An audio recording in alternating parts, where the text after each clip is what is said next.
Hello guys, good morning. Welcome back to my brand new vlog. Aru আজি অকল Mike cycle লগাইছো দেহিনা কিছুমানে complain আহিছে মানে মাতটো ভালকে শুনি পোৱা নাই এই কাৰণে আজি মাইক এটা অৰ্ডাৰ কৰি ললো আৰু ইয়া দেখিছে তো এইবিলাক বাদ দিও আৰু আজি টপিকটো থাম্বনেলখন চাই আপোনালোকে গমেই পাইছে যে আপুনি যদি কি কয় আইটিআই কৰে বা জেই কৰে তেতিয়াহলে আপুনি প্ৰাইভেটত চাকৰি কৰিলে ভাল হয় নে গভৰ্ণমেণ্টত চাকৰি কৰিলে ভাল হয় তো ইয়াৰ ওপৰত অলপ ক'বলৈ চেষ্টা কৰিম বলক ভিডিওটো আৰম্ভ কৰি দিও বেছি দেৰি নকৰি তো আপোনালোকে যদি আৰম্ভ কৰি দিও আপোনালোকে যদি জেই কৰিলে বা আইটিআই কৰিলে তো তাৰ পাছত কি হয় আপোনালোকে কিছুমানৰ কনফিউজ হয় যে মই এতিয়া গভৰ্ণমেণ্ট জব কৰিম নে প্ৰাইভেট জব কৰিম এনেকুৱা ধৰণৰ কনফিউজ হয় প্ৰায় সকলোৱে বেছিভাগ তো গভৰ্ণমেণ্ট জবে বিচাৰে কাৰণ তাত আমাৰ সিকিউৰিটি লাইফ সিকিউৰিটিটো থাকে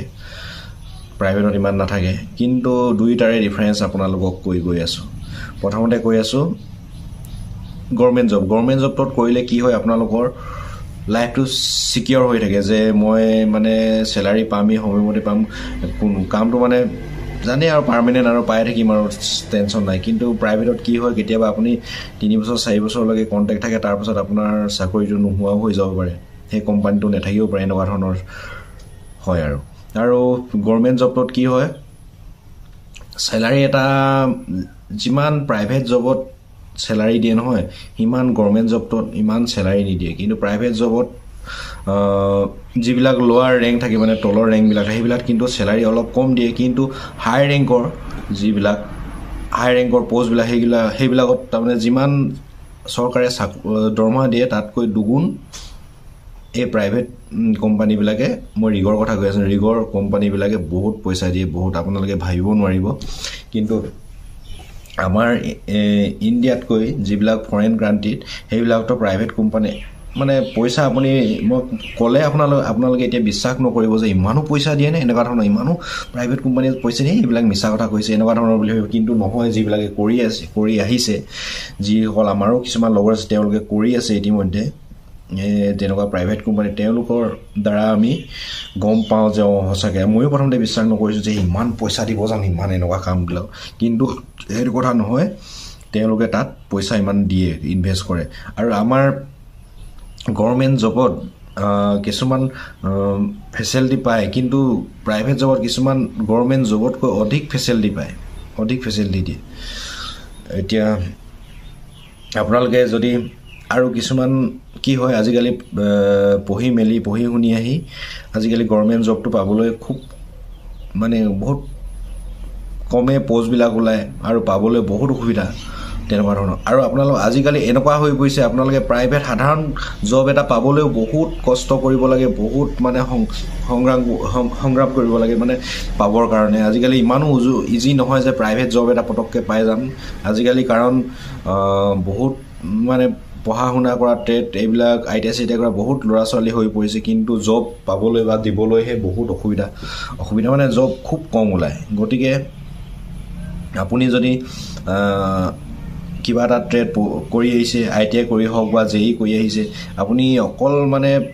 গভৰ্ণমেণ্ট জববিলাকত এপ্লাই নকৰি প্ৰাইভেট জববিলাকত এপ্লাই কৰক কাৰণ আপুনি যদি আপোনাৰ যদি ইণ্টাৰেষ্ট গভৰ্ণমেণ্ট জবত আছে তেতিয়াহ'লে তাতো এপ্লাই কৰক আপুনি যেতিয়ালৈকে চাকৰি গভৰ্ণমেণ্ট জবত চাকৰি নাপায় তেতিয়ালৈকে আপুনি প্ৰাইভেটত এপ্লাই কৰক আৰু এপ্লাই কৰিছে যদি পাই গ'ল জবটো নকৰাকৈ নাথাকিব কাৰণ আপুনি যদি সেই প্ৰাইভেট ৰিগ এটাত কাম পাইছে তেতিয়াহ'লে তাত আপুনি কাম কৰি থাকক যে আৰু এফালে এপ্লাই কৰি থাকক পঢ়ি থাকক এনেকুৱা প্ৰাইভেট ৰিগত কাম কৰিলে সেইটোৱে সুবিধা আপুনি যদি প্ৰাইভেট ৰিগত কাম কৰি আছে তেতিয়াও আপুনি গভৰ্ণমেণ্ট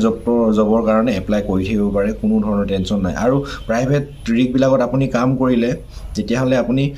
কামবিলাক শিকাৰ পাছত মানে আপোনাৰ এটা কনফিডেঞ্চ হৈ পৰে ন মই কাম কিন্তু একেই মানে অইলৰ ৰিগ আৰু আমাৰ কি হয় প্ৰাইভেট ৰিগ সেম কাম একো ডিফাৰেন্স নাই একো হেৰি নাই হলনি নাই কিন্তু তাত সেইটো হৈছে পাৰ্মানেন্ট টেনচন নাই একদম লাইফটো সিকিউৰ হৈ থাকে কিন্তু আমাৰ প্ৰাইভেটত লাইফটো অলপ লটকি থাকে আৰু তেনেকুৱা ধৰণৰ হয় কামবিলাক একেই আৰু কামবিলাক কোনো একোৱে চেঞ্জ নাই সব সকলোখিনি কাম একেই ইয়াত যি কাম কৰিব তাতো একেই কাম পাব গতিকে আপোনালোকে গভৰ্ণমেণ্ট জব তলৈ ৰখিন থাকি যিবিলাকে ওলাই পঢ়ি শুনি ওলাই আহিছে ইতিমধ্যে তেওঁলোকে প্ৰাইভেটত এপ্লাই কৰক এপ্লাই কৰি মেলি যদি চাকৰিটো পায় প্ৰাইভেটত কৰি থাকক আৰু এইফালে এপ্লাই কৰি থাকক যদি এপ্লাই পাই গৈ অল ইণ্ডিয়া চল ইণ্ডিয়া তেতিয়া যাবগৈ আৰু তো ঠিক তেনেধৰণৰ আপুনি যদি প্ৰাইভেট বহুত পইচা গোটাম বা বহুত লাইফত মানে বহুত ইমানে পইচা গোটাম যে কেইবাটাও মোৰ মানে পিৰিয়ে মানে কেইবাটাও মোৰ খাই মেলিও শেষ কৰিব নোৱাৰে বুলি ভাবে তেতিয়াহ'লে আপুনি গভৰ্ণমেণ্ট জব প্ৰাইভেট জবত এপ্লাই কৰক ইতিমধ্যে মই আপোনালোকক ক'লোঁ যে আপোনাৰ যদি বহুত পইচা লাগে তেতিয়াহ'লে প্ৰাইভেট ৰিগত জইন কৰক বুলি কিয় কৈছোঁ বুজাই আছোঁ আপুনি যদি এটা প্ৰাইভেট ৰিগত জইন কৰে নহয় যিবিলাক আমি তলৰ খাপৰ মানে লোৱাৰ সকলোৱেতো প্ৰথমতেতো ষ্টাৰ্টিংটো সৰুৰ পৰাইহে ডাঙৰ হয় সৰুৰ পৰাই ষ্টাৰ্ট কৰিব লাগিব আৰু গতিকে যদি আপুনি সৰুত মানে তল খাপৰ পোষ্টবিলাকৰ ইমান পইচা নিদিয়ে কিন্তু হাই ৰেংকৰ যিবিলাক DIC ৰেংকৰ পোষ্ট থাকে নহয় সেইবিলাকত ইমান পইচা দিয়ে নহয় আপোনালোকক ইমান ফেচিলিটি দিয়ে সেইটো আপুনি ভাবিবও নোৱাৰিব গতিকে যিসকলে বহুত পইচা গোটাম বুলি ভাবে তেতিয়াহ'লে প্ৰাইভেট কোম্পানীত জইন কৰক আৰু প্ৰাইভেটত বহুত পইচা আছে আপোনালোকে সেইটো ভাবিবও নোৱাৰিব সেইটো কথা কৈছোঁ আৰু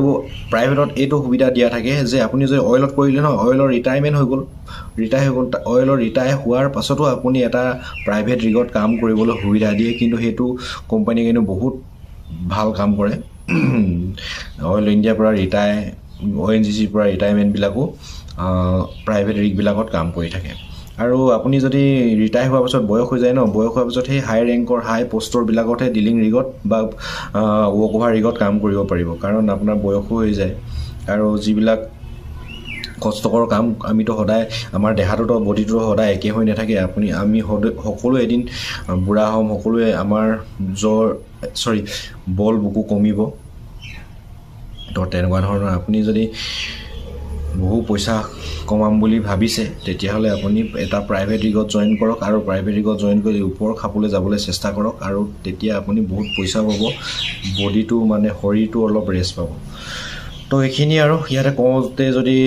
মোৰ কিবা ভুল হৈছে আপোনালোকে কমেণ্ট কৰি জনাই দিব এইটো আপুনি ভুল কৰিছে বুলি তো ইমানখিনি আৰু আপোনালোকে এনেধৰণে কমেণ্টবিলাক কৰি গৈ থাকিব মই আপোনালোকক ভিডিঅ'ৰ জৰিয়তে ৰিপ্লাইবিলাক বুজাবলৈ চেষ্টা কৰি গৈ থাকিম তো লগ পাম অন্য এটা ভিডিঅ'ত জয় অসম